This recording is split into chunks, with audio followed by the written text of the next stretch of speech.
My hands wouldn't stop shaking as I stared at the hotel receipt. The paper felt wrong between my fingers, too heavy for something so ordinary, too light for something about to destroy everything I thought I knew. February 14th, 2024. Valentine's Day. The Four Seasons Miami Presidential Suite. Mr. and Mrs. Thomas Sinclair. I read it again, certain I was misunderstanding. My reading glasses were clean. The text was clear. 2 guests, Mr. and Mrs. Thomas Sinclair. The kitchen clock ticked behind me, marking seconds in what had become a different life. 5:43 p.m. on a Tuesday. I should have been starting dinner. Thomas would be home from his business trip tomorrow, expecting his favorite pot roast, his martini, with exactly 2 olives, his wife of 40 years greeting him at the door. But I was sitting at our granite island surrounded by 40 years of lies. And that second name on the receipt had made my blood run cold. Before we start, let us know in the comments where you're watching from. Don't forget to like, share, and subscribe for more powerful stories. The receipts had fallen out of his briefcase when I moved it from the hallway. He'd been getting careless lately, forgetting things, leaving papers around. At 70, Thomas was still sharp, but the exhaustion of living, a double life, was starting to show. I'd bent down to collect the scattered papers, playing the beautiful wife, even when he wasn't there to see it. Force of habit, I suppose. Then I saw her name, Victoria Sinclair. My mind went completely blank, then flooded with 1,000 thoughts at once. Victoria was Thomas's first wife, the tragic love story he'd told me on our 5th date. Tears actually rolling down his cheeks as he described the car accident that took her. She was driving to her mother's house in the rain, he'd said, holding my hands across the restaurant table. 1982, March 15th. The other driver was drunk. She didn't stand a chance. I'd held him that night while he sobbed into my shoulder. I'd felt so honored that he'd trusted me with his deepest pain. For 40 years, I'd been careful around March 15th, making sure to be extra gentle, extra loving, knowing it was the anniversary of his greatest loss. But here was her name on a receipt dated 3 months ago, then another from 6 months ago, another from last year. I spread them across the counter like tarot cards revealing my future. Each one signed with Thomas's distinctive scroll, each, one billing Mr. and Mrs. Thomas Sinclair. The room tilted. I gripped the edge of the counter, my wedding ring clicking against the granite. The sound seemed too loud in the empty house. This house we'd chosen together, where we'd raised our children, where I'd nursed him through his back surgery, where he'd held me through my mother's death. My phone sat next to the receipts. I could call him. He was probably in his hotel room, right now. Which hotel room, though? Was he with her? Had he ever really been at pharmaceutical sales conferences, or had every trip been to her? Outside, Mrs. Patterson was walking her golden retriever past our window. Normal suburban evening. Normal life continuing while mine unraveled with each receipt I examined. 40 years of marriage reduced to paper proof of betrayal. No, not betrayal. Something worse. If Victoria was alive, if she'd been alive all this time, then what was I? The other woman who never knew she was the other woman, or worse. Was I even his wife at all? My hands finally stopped shaking. In their place came something else, a cold, clear certainty that whatever came next, nothing would ever be the same again. Thomas and I built what everyone called the perfect life. Looking back, now I can see how carefully constructed it all was, like a movie set that looks real until you walk around behind it. But then, I believed every moment was genuine. Our Sundays were sacred. The kitchen would fill with the smell of pot roast by noon, and by 2, the house would echo with chaos.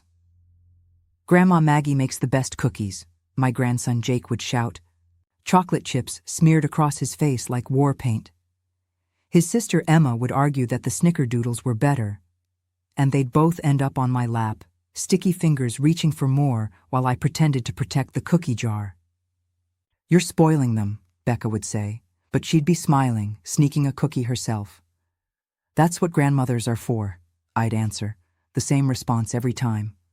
Our comfortable script. Thomas would wrap his arms around me from behind while I frosted Emma's birthday cake or rolled out pie dough for Thanksgiving. "How did I get so lucky?" he'd whisper into my hair. 40 years and you still take my breath away." I'd lean back into him, feeling safe, feeling chosen. "Sweet talker," I'd say, but my heart would flutter like I was 28 again, meeting him at that bookstore on Chapel Street. Our photo albums told the story of a life well lived. Every vacation meticulously documented. Camping trips to Yellowstone where Thomas taught Daniel to fly fish. Anniversary dinners at Leonardon, where we'd share the tasting menu and always order an extra dessert. Christmas mornings with wrapping paper chaos and genuine surprise at gifts we'd hidden from each other for weeks. When Thomas got promoted to regional sales director 15 years ago, we stood on our deck with champagne, looking out at the Connecticut sunset. "None of this would be possible without you," he'd said, raising his glass to me. "You're my anchor, Maggie. When I'm out there, dealing with difficult clients and impossible quotas, I think about coming home to you, and everything makes sense." I believed him. Why wouldn't I? His words were backed by actions. When breast cancer tried to take me at 52, Thomas became my warrior. He slept in that uncomfortable hospital chair for 3 weeks straight, his hand always within reach. When my hair started falling out in clumps, he learned to braid what was left, his thick fingers surprisingly gentle. "You're like a pixie," he'd say when I cried over my reflection. "My beautiful pixie warrior." He went to every chemotherapy appointment, held the basin when I was sick, researched anti-nausea recipes, and filled our bedroom with yellow roses because I'd mentioned once that they made me happy. When I lost my eyebrows, he drew them on for me with my pencil. Both of us laughed at his attempts until tears streamed down our faces. The good kind of tears, the kind that meant we were alive and together and fighting. "In sickness and in health," he'd whispered the night before my mastectomy. "I meant every word 40 years ago, and I mean them now." Our friends envied us. "You two are couple goals," Dorothy would say. At dinner parties, Thomas would catch my eye across the room and wink. Our private signal that meant, "I love you and let's leave soon. And you look beautiful all at once." We had 1,000 small rituals. Coffee in bed on Saturdays, his hand finding mine during the sermon at church, the way he'd hum. I thought I knew every expression that crossed his face, every tell when he was tired or stressed or happy. 40 years of studying someone, of loving them, of building an entire world with them at the center. How would I miss the lie underneath it all? The first crack appeared at Becca's engagement party. We'd rented the ballroom at the Fairmont Country Club, strung it with fairy lights, and filled it with white roses, Becca's favorite. Thomas had insisted on paying for everything. "Our little girl only gets engaged once," he'd said, writing the check without blinking. The party was in full swing. Thomas stood near the bar, regaling a group with his favorite story about how we met.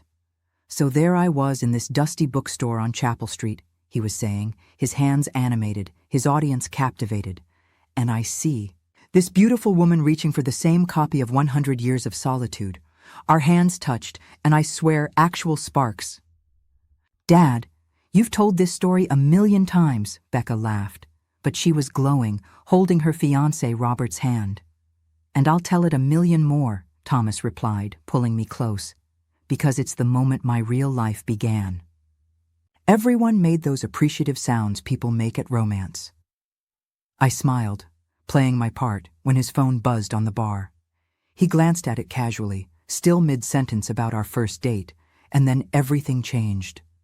The transformation was subtle but complete.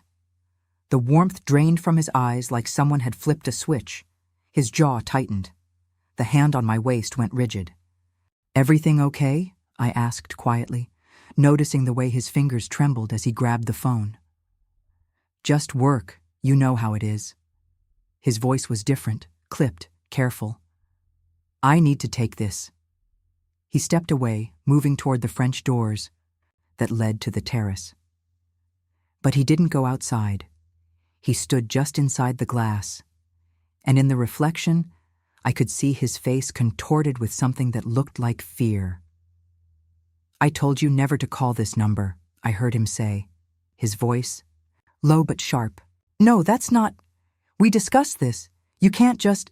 Mom, come do shots with us."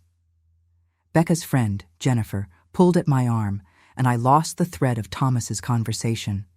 But when I looked back, he was pacing, running his hand through his silver hair, the way he only did when quarterly reports were bad or Daniel had gotten in trouble in high school. When he returned 15 minutes later, he was different. Present, but not present. He smiled, but it didn't reach his eyes. He laughed at Robert's father's jokes, but the timing was off. During his toast to Becca and Robert, the prepared speech I'd heard him practice in the shower completely abandoned. Him. "Marriage is about trust," he said, holding his champagne glass too tightly. "Complete trust. Without that, you have nothing. You're just living a lie." And lies always, he stopped, swallowing hard. Lies always come to light. The room was uncomfortably quiet. Becca's smile faltered. "What your father means," I jumped in, raising my own glass, "is that trust is the foundation that lets love flourish. To Becca and Robert, may you always trust in your love." The moment passed. Everyone drank.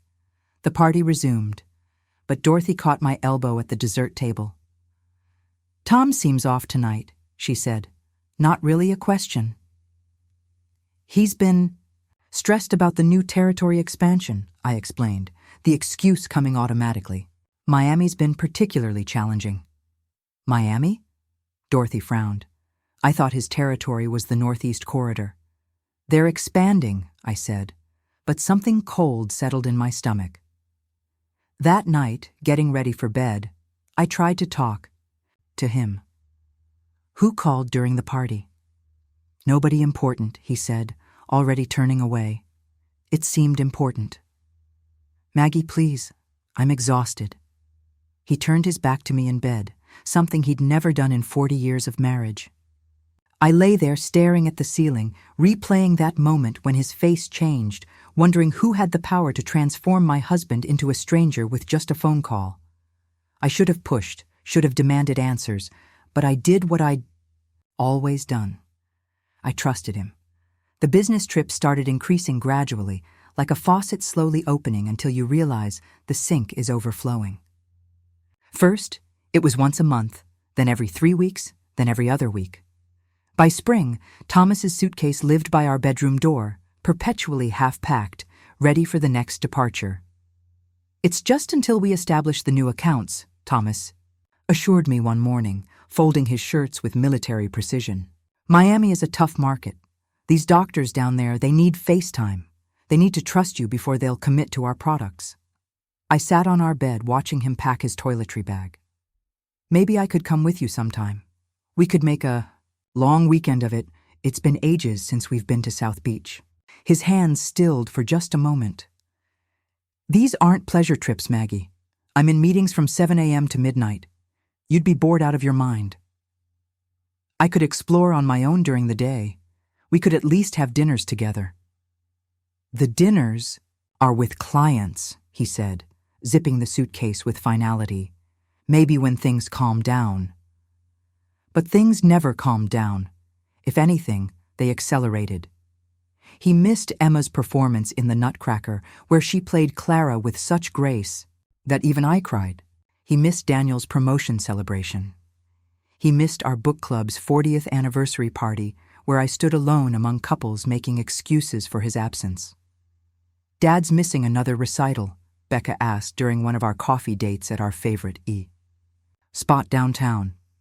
She stirred her latte absently, disappointment etched across her features. "The Miami territory needs attention."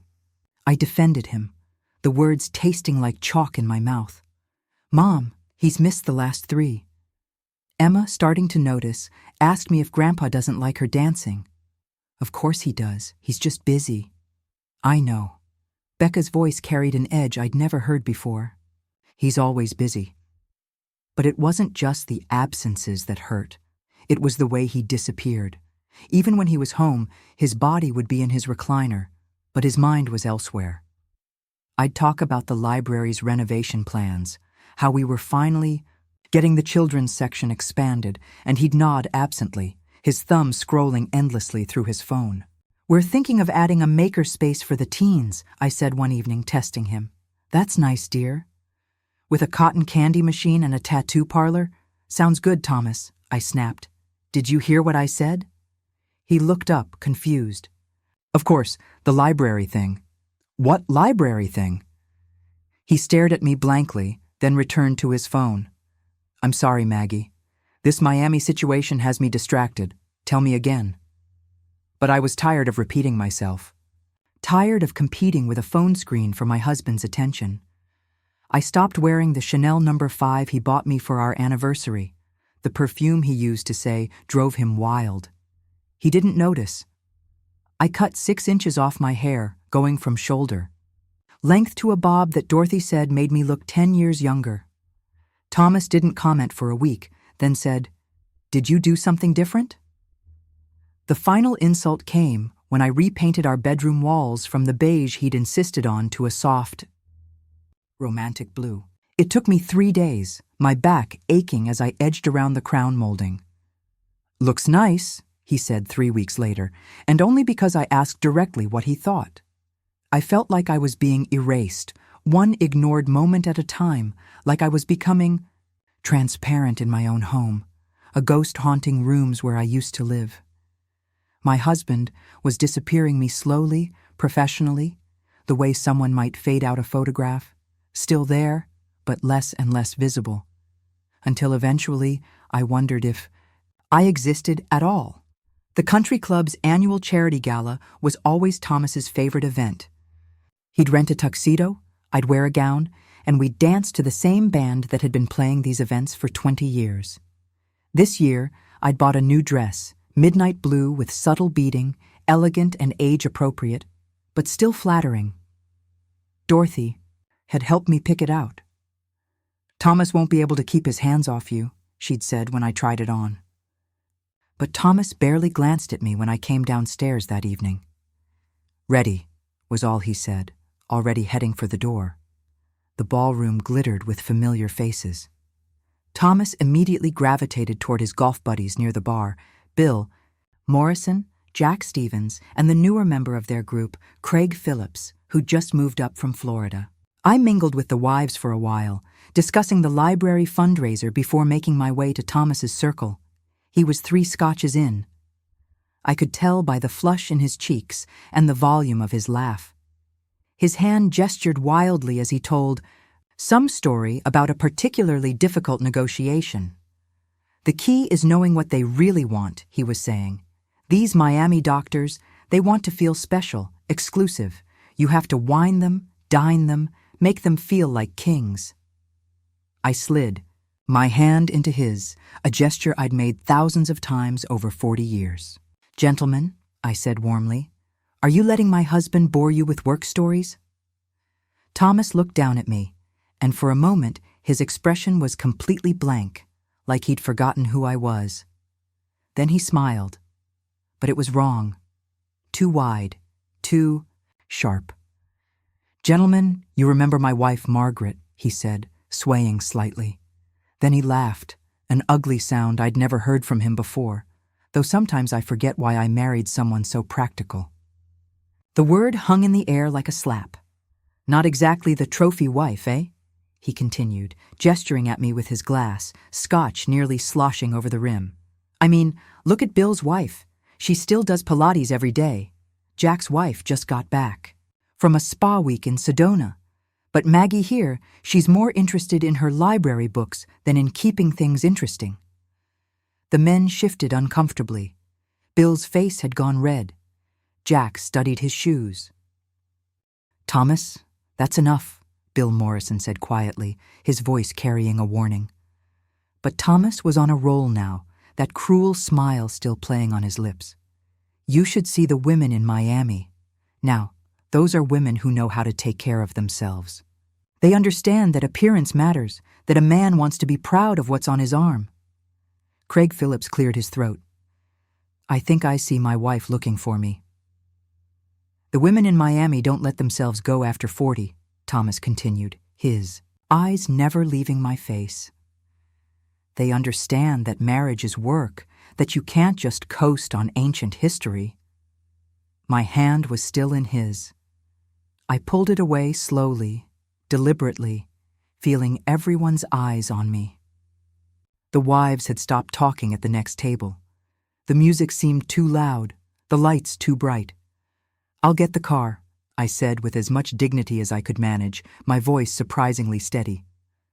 Always so practical, Thomas called after me, raising his glass in mock salute. That's my Maggie. I walked through that ballroom with my head high, my blue dress catching the light, feeling every eye follow my path. 40 years of being the perfect wife, the supportive partner, the woman who stood by her man.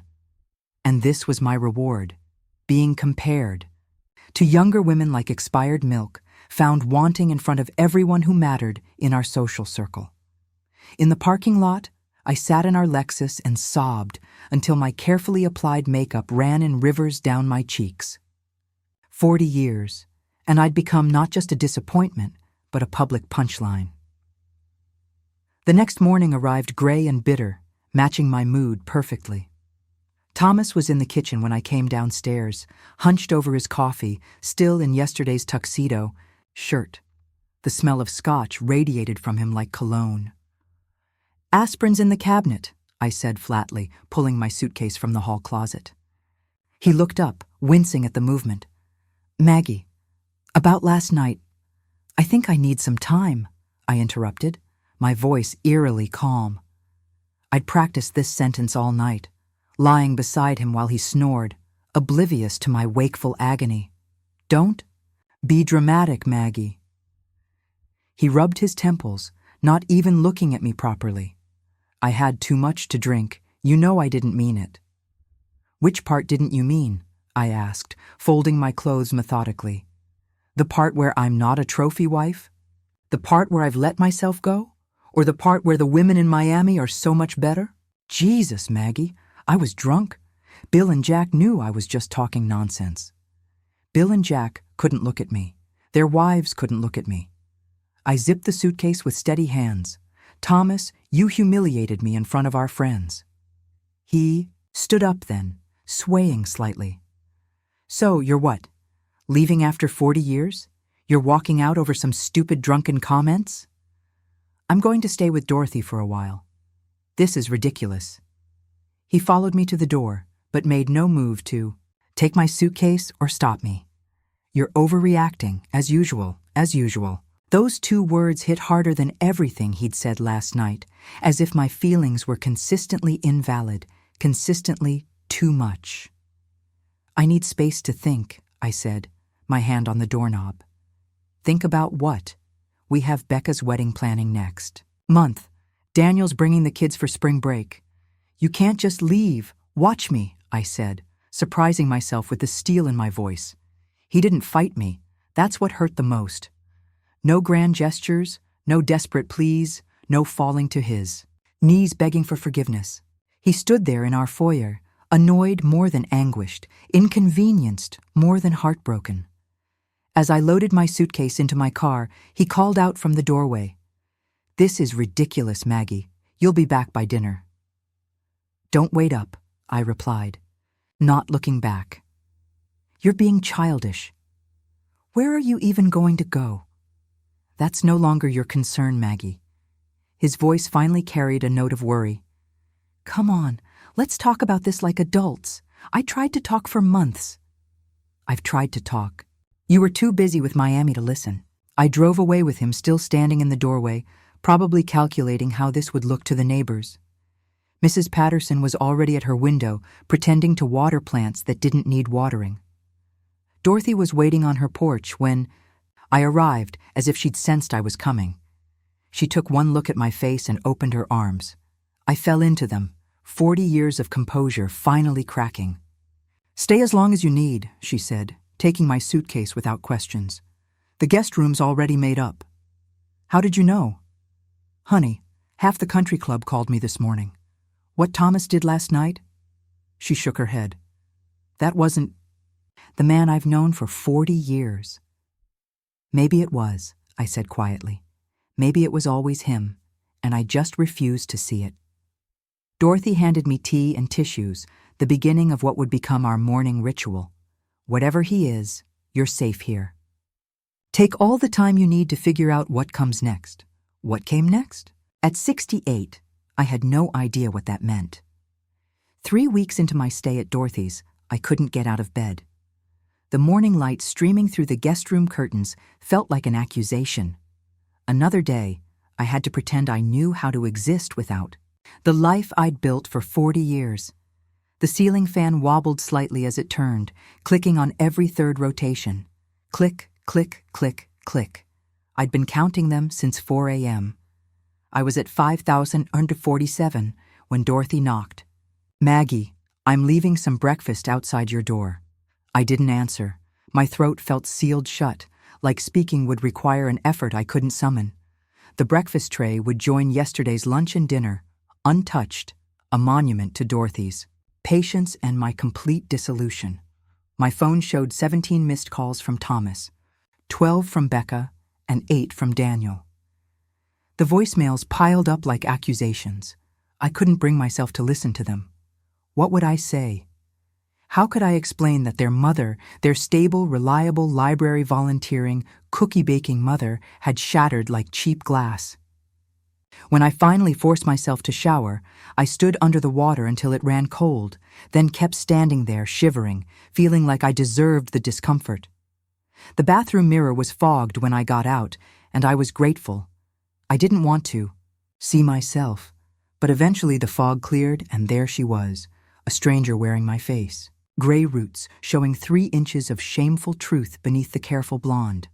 Eyes hollow and red-rimmed, surrounded by wrinkles that seemed to have deepened overnight. I was wearing Dorothy's borrowed bathrobe because I'd barely packed anything. In my dramatic exit, thinking somehow I'd be back home in days. Mom, where are you? Becca's latest text read, Dad says you left. Emma keeps asking for Grandma. She made you a drawing. I started typing. I'm at Dorothy's. I'm fine. Deleted it. Tried again. Your father and I are taking some space. Deleted.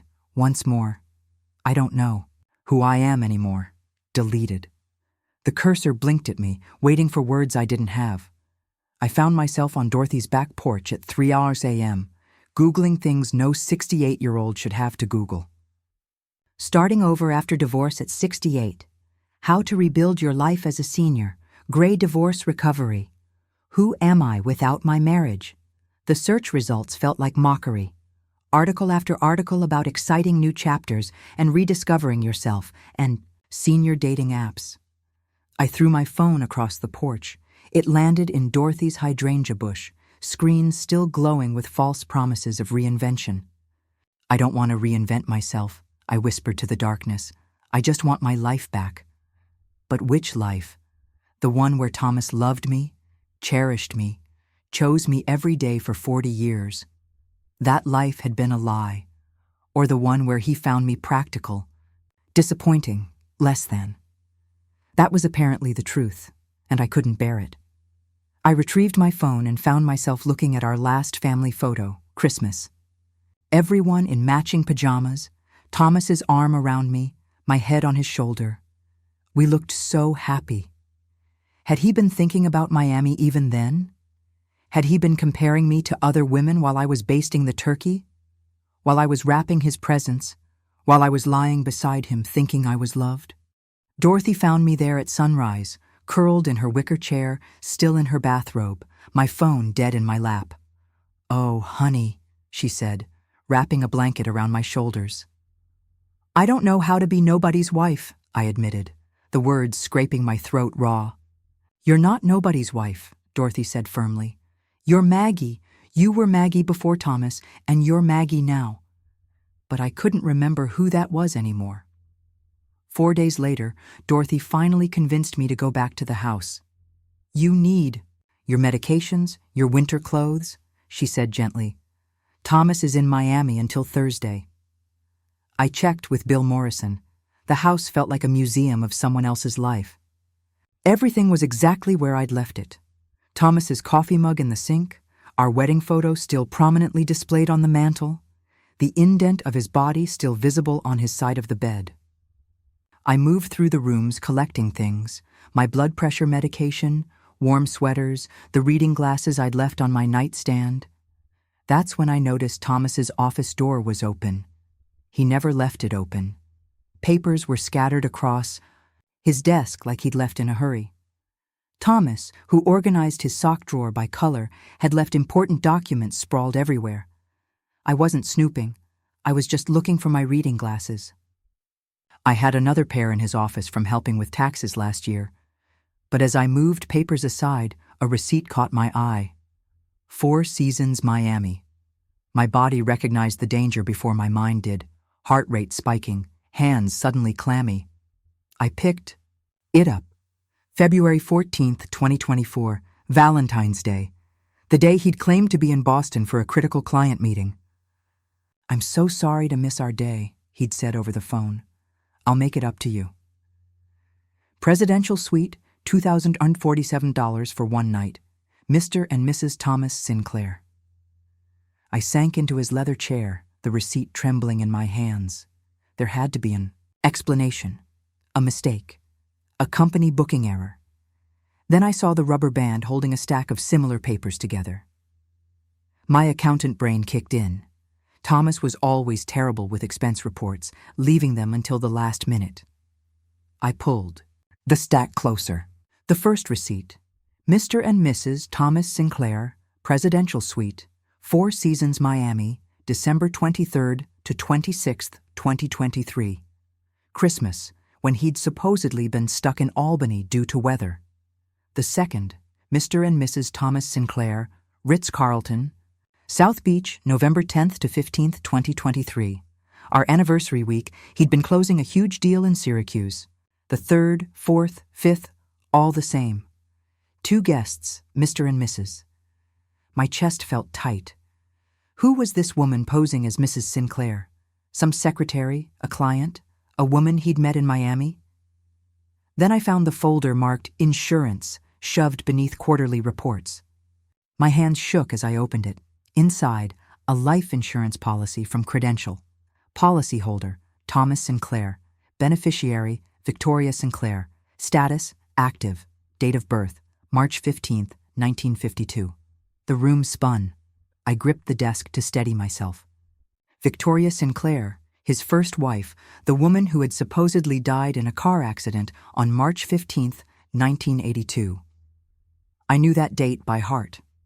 I'd spent 40 years being extra gentle with Thomas every March 15th, acknowledging his grief, respecting his loss. But here was her name on an active insurance policy, not a memorial policy, not an old document, updated last year according to the timestamp. I photographed everything with my phone, my librarian's instinct for documentation overriding my shock. Every receipt, every page of the insurance policy, every credit card statement I could find. The statements showed charges. In Miami going back years, restaurants for 2, jewelry stores, women's boutiques. In the back of his filing cabinet, I found more. A safety deposit box key I didn't recognize. A bank statement for an account I'd never seen with regular transfers to something called VS Designs LLC, a medical insurance card with Victoria Sinclair listed as a dependent spouse. Effective date, 1978, still active, 42 years. She'd been listed as his spouse for 42 years, which meant everything. Our wedding, our vows, our entire life was built on a lie so fundamental I couldn't process it. The room felt too small, the air too thin. I ran to the bathroom and was violently sick, my body rejecting this new reality as thoroughly as my mind was. When I could stand again, I went back and photographed more evidence. Then I drove away from that house, knowing I would never call it home again. I sat in the parking lot of the county records office for 20 minutes before I could make myself go inside. The photographs on my phone felt radioactive, too dangerous to look at, too explosive to ignore. But I needed to know the full truth. I needed to check death records from 1982. I told the clerk, a young woman with kind eyes who didn't question why my voice shook. Any specific name? Victoria Sinclair. Sinclair. Death date would be March 15th, 1982. She typed efficiently, then frowned. I'm not seeing anything. Let me check the surrounding months. Nothing in February, nothing in April. I had her check all of 1982, then 1981, then 1983. No, Victoria Sinclair had died in Connecticut in those years. What about marriage records? My voice came out stronger now, steadier. Thomas Sinclair married Victoria Hughes on June 10, 1978, in Hartford County. She turned the screen so I could see it. There they were, young faces and a small black and white photo attached to the certificate. Thomas with thick dark hair, Victoria blonde and stunning, both of them glowing. Is there a divorce record? More typing, more frowning. No divorce filing between those parties in Connecticut. What about other states? I can only access Connecticut records directly, but I can check the national database for divorces. She typed for several minutes. No divorce records found between Thomas Sinclair and Victoria Hughes or Victoria Sinclair in any state. So legally, they're still, according to these records, yes, still married. I made it back to my car before the full weight hit me. For 40 years, I'd been the other woman without knowing it. Every anniversary we'd celebrated was a lie. Every time he'd introduced me as his wife was fraud. Every legal document we'd signed together was invalid. But instead of crumbling, something else happened. A strange calm settled over me, like when you finally diagnose an illness that's been making you sick for years. The fog that had surrounded me for months, maybe years, suddenly lifted. I drove to Dorothy's and went straight to her guest room. She found me there an hour later, surrounded by papers, my laptop open, legal pads filled with notes. Maggie, what are you doing? Research, I said, not looking up from the screen. And planning. For the first time in weeks, my mind was crystal clear. The betrayal was so complete, so absolute, that it had paradoxically freed me. There was no marriage to save because there had never been a legal marriage at all. No vows to honor because they'd been meaningless from the start. No man to mourn because the Thomas I'd loved had never existed. Did you know, I said to Dorothy, that bigamy is a Class D felony in Connecticut? Up to 5 years in prison. Dorothy sat on the bed studying my face. Maggie, what did you find? Everything, I said, turning my laptop toward her. Thomas never divorced his first wife. She's alive, living in Miami, running an interior design business called VS Designs. He's been married to both of us for 40,000 years. Dorothy's face went white. That's not possible. Here's their marriage certificate. Here's her business registration. Here's her LinkedIn profile updated last week. Here's a photo from a Miami Society page from last month's hospital fundraiser. Mr. and Mrs. Thomas Sinclair, generous donors. To the cardiac wing. There she was, Victoria, older now, but still beautiful, platinum blonde, elegant, wearing a designer gown and standing next to my husband. No, not my husband. Her husband, the only legal Mrs. Sinclair. My God, Dorothy whispered. I'm not even angry, I said, surprised. To find it was true. I'm awake. For the first time in maybe decades, I'm completely awake. I turned back to my computer, opening a new search. Now, let's find out exactly what Connecticut law says about fraud, emotional distress, and 40 years of stolen life. The woman in the county records office had given me something priceless, the truth. And with the truth came power I didn't know I'd been missing. I became someone I didn't recognize, methodical, strategic, ruthless in my precision. Dorothy watched. Me transformed from devastated wife to something else entirely. A woman with a mission. The first call was to a private investigator. Stanley Morrison came highly recommended by Dorothy's divorce attorney friend. "I need everything," I told him in our initial meeting at a small cafe downtown. 40 years of everything. "That's a lot of digging," Stanley said, his expression neutral. "I'll pay." I slid him a check from my separate savings account, the one Thomas never knew existed. 20 years of birthday money from my mother, small inheritances from aunts, the money I'd saved from my part-time library work. Thomas had always laughed at my little nest egg. He wasn't laughing now. Stanley delivered within a week. The report was thorough, devastating, and exactly what I needed. Victoria Sinclair owned a successful interior design firm in Miami with 12 employees. She lived in a $2.8 million waterfront condo purchased with cash in 2018. She drove a Mercedes S-Class, registered to Thomas. She'd been married to Thomas William Sinclair since 1978, filed joint tax returns with him through a Miami address, and was listed as his spouse on all his corporate insurance documents. "There's more," Stanley said, sliding another folder across the table. "Your husband, or rather her husband, has been living a complete double life. 2 sets of everything. 2 country club memberships, 2 sets of golf clubs, 2 prescription medications from 2 different doctors. Hell, he even has 2 colonoscopies scheduled for the same year, one in Connecticut, one in Florida." The absurdity of it almost made me laugh. Almost. My next stop was Sarah Hartley, the best divorce attorney in Connecticut. Her office overlooked the harbor, all clean lines and quiet power. "This isn't a divorce case," she said after reviewing everything. "You were never legally married. The marriage was void from day one, so I have nothing." "On the contrary," Sarah smiled. Shark-like. "You have everything. Bigamy nullifies the marriage, yes, but it doesn't nullify the fraud. 40 years of fraud. We're talking about intentional infliction of emotional distress, financial fraud, theft by deception.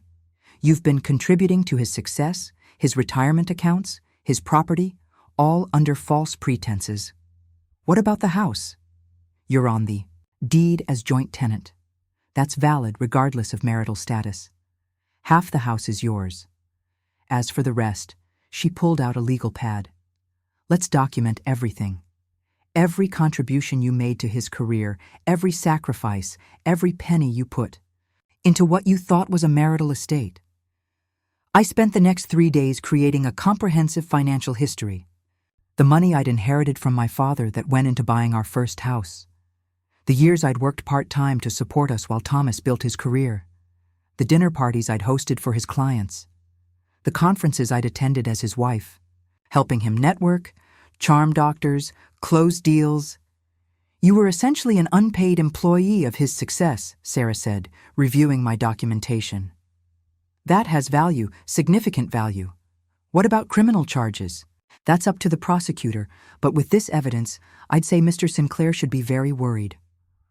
I also opened my own bank accounts, transferred my half of our joint savings, and secured my own credit cards. Each step felt like armor sliding into place. "You're different," Dorothy observed one evening, watching me organize my files. "I'm prepared," I corrected. "What about Becca and Daniel?" "Not yet. They need to hear it from both of us, or rather from him first." "Let him try to explain this to his children," Stanley called with one final piece of information. "Mrs. Sinclair, sorry. Miss Henderson, Maggie is fine. Maggie." Then I found something interesting. Victoria Sinclair has been trying to hire her own private investigator. Seems she's suspicious about his business trips to Connecticut. I hung up the phone and actually smiled. The other Mrs. Sinclair was about to discover she wasn't the only one. We had more in common than just a fraudulent husband. Thomas started calling more frequently, his voicemails evolving from irritated to concerned to desperate. "Maggie, this is getting ridiculous. Come home. Then we need to talk about whatever's bothering you. Then the Harrisons asked about you at the club. This is embarrassing. Finally. Please just call me back. Something's wrong. I can feel it. He was right. Something was wrong. His carefully constructed double life was about to collapse, and some primitive part of him sensed danger. I finally answered on a Tuesday evening. "Hello, Thomas. Maggie. Thank God." "Where have you been? I've been worried sick. Have you?" My voice was calm, pleasant even. How touching. There was a pause. "You sound different." "Do I? Perhaps I'm just well rested. Dorothy's guest room is very peaceful. This is insane. You need to come home. We need to talk." "I agree," I said smoothly. "We do need to talk when you get back from Miami." The silence stretched so long I could hear his breathing change. "How did you know I was in Miami?"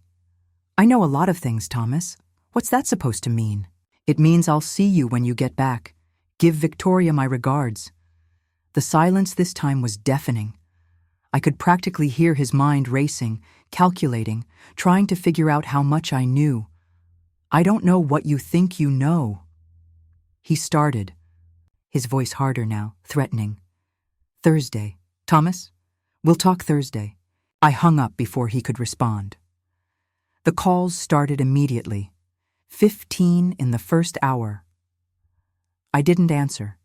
Then the texts. "Maggie, you're misunderstanding something. It's not what you think. Please let me explain. You're being irrational. Think about our family. Think about the children." I screenshot every message from my attorney. Wednesday afternoon, Dorothy's doorbell rang. A courier with papers from Thomas's attorney. A cease and desist order regarding harassment and defamation. Sarah Hartley laughed when I called her. "He's panicking. This is actually good news. He's making mistakes. Should I be worried about a cease and desist order? But it tells us he's lawyering. Up. Good. Make sure he knows you have representation, too." That evening, Becca called. "Mom, what's going on?" "Dad sounds weird. He asked me all these questions about whether you'd been acting strange lately, if you'd mentioned anything about hiring anyone.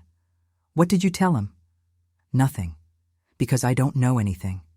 "Mom, are you okay?" "I'm better than I've been in years, sweetheart. But your father and I need to have a conversation first. Then I'll explain everything. You're scaring me." "Don't be scared. Be patient. The truth always comes to light." Thursday morning, Bill Morrison called Dorothy's landline. "Maggie, I'm sorry to bother you, but Tom asked me to check some old business records, something about his travel expenses." It seemed odd. Then he asked if I knew any criminal defense attorneys. "What's going on, Bill? You've been a good friend." "Stay out of this. It's about to get complicated. Maggie, trust me, Bill. Distance yourself now." The country club called next. "Mrs. Sinclair, we're calling to confirm your reservation for the anniversary dinner next month." "Cancel it," I said. "Permanently. I'm sorry. Cancel all Sinclair reservations. There won't be any more anniversary dinners." I could feel the shift happening. Thomas's world, so carefully controlled for 40 years, was spinning off its axis. He knew I knew something, but not how much. He knew I had proof of something, but not what kind. He knew his life was about to change, but not how drastically. The Goosey investigator called that afternoon. "Victoria Sinclair just booked a flight to Hartford, arrives tomorrow morning." The other Mrs. Sinclair was coming to Connecticut. The collision Thomas had spent 40 years preventing was about to happen, and he had no idea. "Perfect," I said. "Absolutely perfect." Thomas came home early Thursday evening, finding me in his office. I'd positioned myself deliberately behind his desk, in his leather chair, surrounded by banker's boxes I'd filled with 40 years of evidence. The power dynamic was clear. This was no longer his domain. "Maggie," he said, standing in the doorway, his face gray with exhaustion. "What are you doing?" "Sit down, Thomas." My voice was steady, controlled. I'd rehearsed this moment 100 times. He moved to his usual chair, then noticed it was occupied by more boxes. He sat in the uncomfortable guest chair instead, the one I'd sat in for 40 years while he explained our finances, made our decisions, controlled our narrative. "I know about Victoria," I said simply. "I know she's alive. I know you've been married to her this entire time." His face went through a series of transformations: shock, calculation, denial, and finally resignation. "You don't understand." "I understand perfectly." I slid the first folder across the desk. Marriage certificate, 1978, never divorced. Second folder, joint tax returns filed in Florida, 40 years worth. Third folder, the condo in Miami, the Mercedes, the insurance policies listing her as your spouse. Each piece of evidence landed like a physical blow. He seemed to shrink with every revelation. "Maggie, please let me explain." "Explain what? How?" "You committed bigamy? How you've been living two complete lives for 4 decades? How every single day of our supposed marriage was built on fraud?" "It's not that simple." "It's exactly that simple." I pulled out Sarah Hartley's papers. "This is from my attorney. We're seeking damages for fraud, intentional infliction of emotional distress, and unjust enrichment. The house, your retirement, accounts, half your business, all obtained through fraudulent means."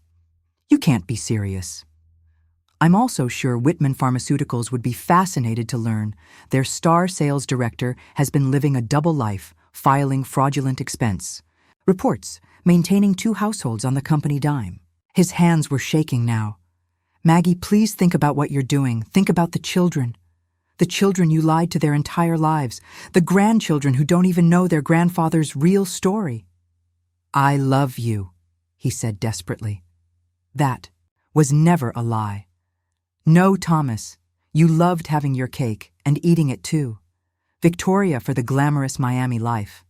The successful businesswoman who matched your ambition. Me for the stable Connecticut comfort. The devoted wife who never questioned, never pushed, never demanded more. That's not—" "Did you laugh about it?" I interrupted, my composure finally cracking slightly. "When you were with her, did you laugh about the stupid woman in Connecticut who actually believed she was your wife? Did you compare notes? Did she know about me?" "She didn't know," he said quietly. "I told her you were my sister, that you had mental health issues and I was taking care of you. The cruelty of it took my breath away." "Your sister?" I couldn't tell her the truth. "The truth? You don't even know what that word means." I stood, up, needing to be taller than him for once. 40 years, Thomas. 40 years of my life stolen. And for what? So you could have 2 women devoted to you? 2 lives to stroke your ego. I never meant for it to go this long," he said. And for the first time, he looked old, defeated. "After Victoria and I had problems early on, I met you and you were so different, so warm, so easy to be with. I was going to divorce her, but then her business took off and she needed me for the insurance, for the business loans. And you were pregnant with Becca, and I couldn't leave. So, you just kept both?" "I loved you both," he said weakly. "No, Thomas, you loved yourself. We were just accessories to your ego." A car door slammed outside. We both looked toward the window. "By the way," I said, gathering my papers, "Victoria is here. She flew in from Miami this morning. I believe she has some questions of her own." The doorbell rang, and Thomas's face went white as death. The doorbell rang again, more insistent this time. Thomas looked between me and the door like a trapped animal. "Aren't you going to answer it?" I asked calmly. "It's your wife after all." But here's what Thomas didn't know. Victoria and I had already met. She'd called me 2 days earlier after her own private investigator had given her my number. "Is this Margaret Henderson?" Her voice was cultured but wary. "It's Maggie Sinclair," I'd replied. "Or at least, that's what I've believed for 40 years. The silence had stretched between us, 2 women processing 40 years of deception in real time. "He told me you were his sister," she'd said finally, "that you'd had a breakdown after your—" Husband died, that he was taking care of you out of obligation. He told me you died in a car accident in 1982. We'd met at a coffee shop halfway between Connecticut and Miami. Two women in our 60s, both wearing wedding rings from the same man, comparing 40 years of lies. The receipts I'd found were nothing compared to what we discovered together. Christmas 1987, Victoria had said, pulling out a photo. He said he was visiting you in the psychiatric facility. Christmas 1987, I'd countered with my own photo, our daughter's first Christmas.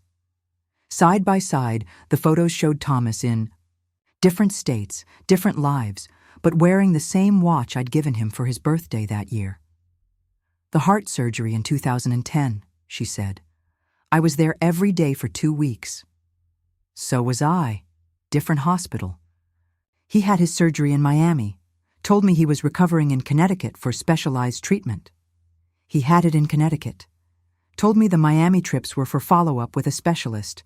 2 surgeries, 2 insurance claims, double billing that his company had somehow never caught. Now Victoria stood in our foyer, my foyer, her husband's foyer, looking like a 60-something fashion magazine editor. Platinum hair, perfectly styled, wearing a cream designer suit that probably cost more than my car. "Hello, Tom," she said coolly, then turning to me. "Hello, Maggie." Thomas's mouth opened and closed like a fish gasping for air. "You know each other?" "We've become acquainted," I said, comparing notes. "Fascinating stuff, really." Victoria pulled out her phone. "Should we call Whitman Pharmaceuticals first or the FBI? Wire fraud across state lines is federal, isn't it?" "The FBI," Thomas's voice cracked. 23 years of double-billing medical procedures to insurance, Victoria said conversationally. Fraudulent expense reports, tax evasion. Did you know he's been claiming 2 primary residences for tax breaks? The accountant we consulted was quite shocked. "Our accountant," I corrected, smiling at Victoria. "We've decided to share resources." "You're working together?" Thomas sank into the chair, all color draining from his face. "Why not?" Victoria shrugged elegantly. "We have so much in common. The same husband, the same lies, the same 40 years of stolen life. But the best part," I added, pulling out a final document, "is what we found in your safety deposit box." Thomas's eyes widened. "You don't have access to that." "Safety deposit box 447 at Hartford National, the one you opened in 1985? Victoria smiled.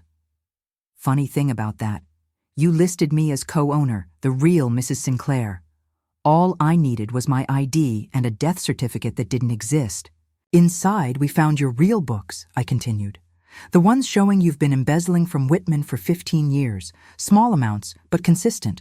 What was it? Funding your double life got expensive, almost $3 million total," Victoria added. "The forensic accountant was impressed by your methodology. Said you might have gotten away with it forever if you hadn't gotten sloppy." Thomas was no longer white.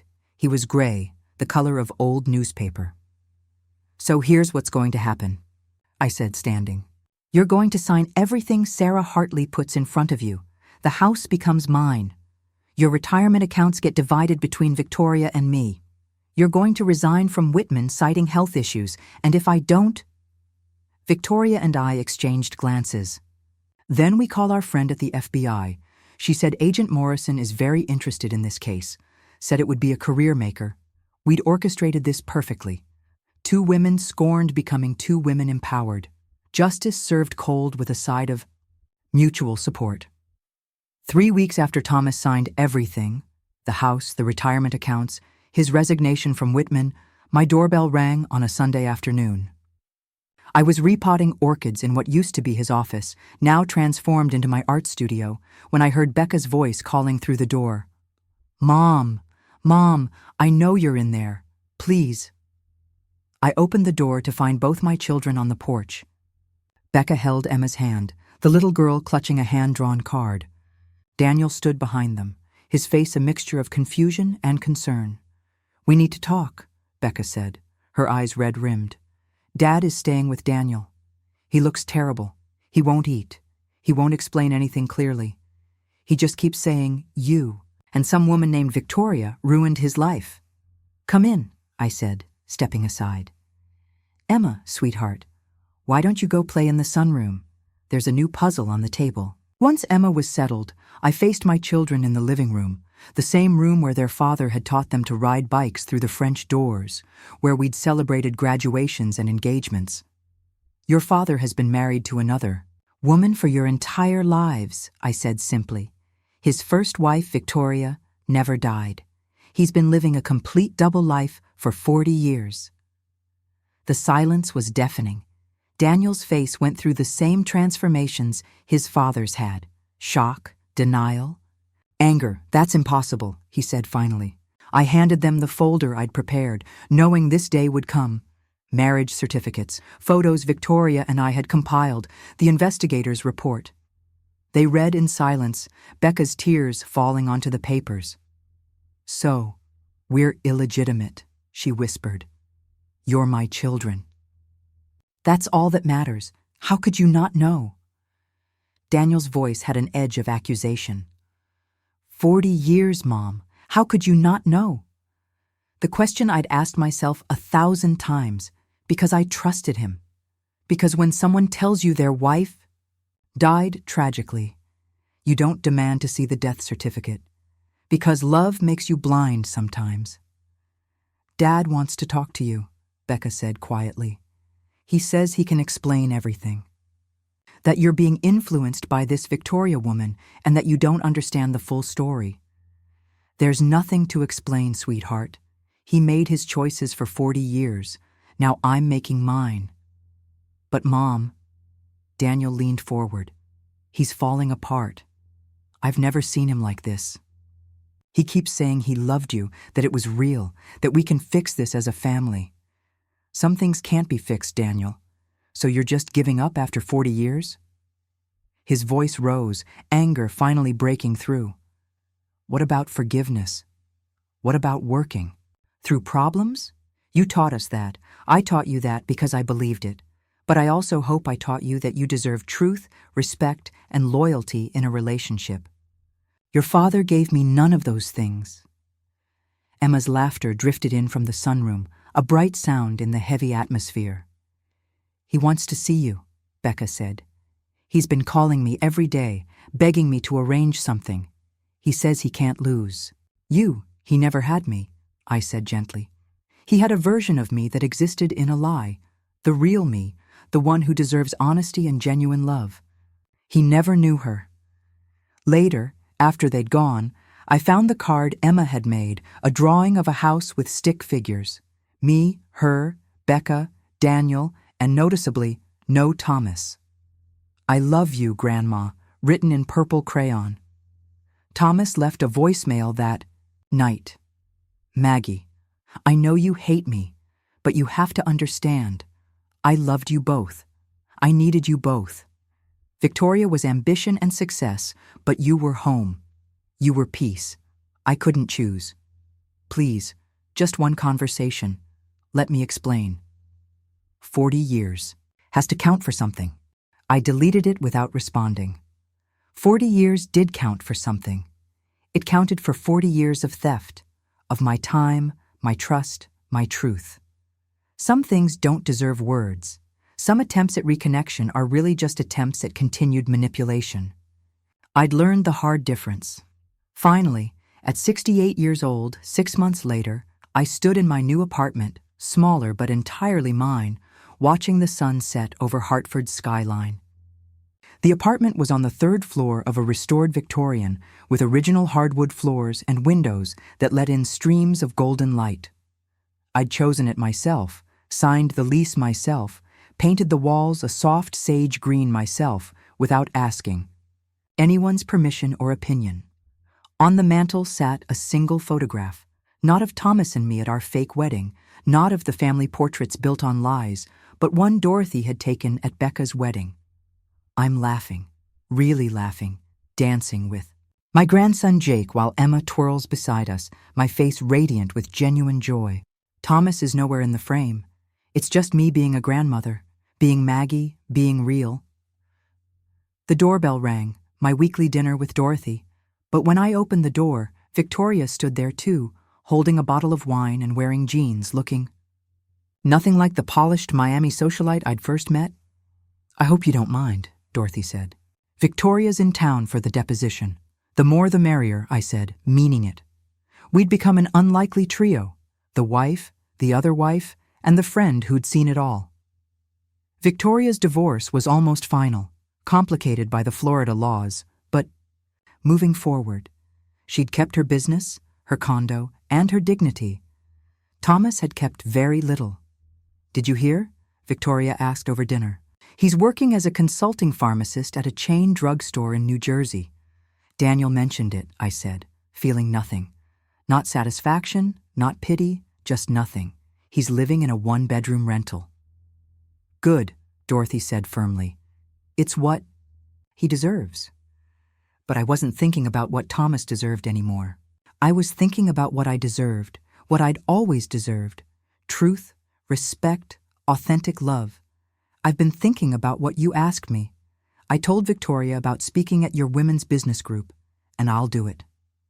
Starting over after 60. When your whole life was a lie. Catchy title. We laughed, the kind of laughter that comes from surviving something unsurvivable. "You know what the strangest part is?" I said, pouring more wine. "I'm not angry anymore. I'm grateful. Grateful." Dorothy nearly choked on her salad. "I spent 40 years being someone's secret, living a life that wasn't even real. Now, at 68, I finally get to be myself, completely openly myself." My phone buzzed, a text from the library. "The board met today. We'd love to have you back as head. Librarian full-time if you're interested." "Good news?" Victoria asked, seeing my smile. "The library wants me back, head librarian position." "That's wonderful," Dorothy clapped. "You'll take it?" "I'll think about it," I said, and meant it. For the first time in my life, I had the luxury of thinking about it, of choosing without considering someone else's schedule, someone else's needs, someone else's lies. After they left, I walked through my apartment, touching things that were purely mine. The reading chair I'd bought without worrying if it matched anything. The art on the walls, bright, abstract, nothing Thomas would have approved of. The kitchen painted yellow because yellow made me happy. No other reason needed. I pulled out my laptop and started typing. Chapter 1. The receipt that changed everything. Maybe I'd finish writing it, maybe I wouldn't. But for the first time, in 40 years, the story was mine to tell.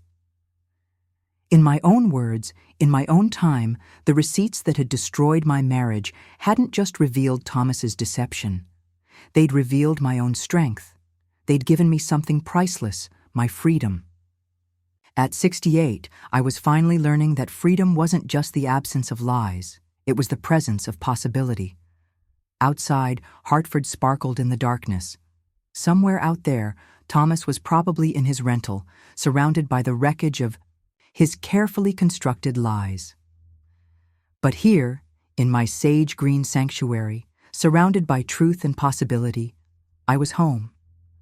For the first time in 40 years, I was actually authentically, completely home.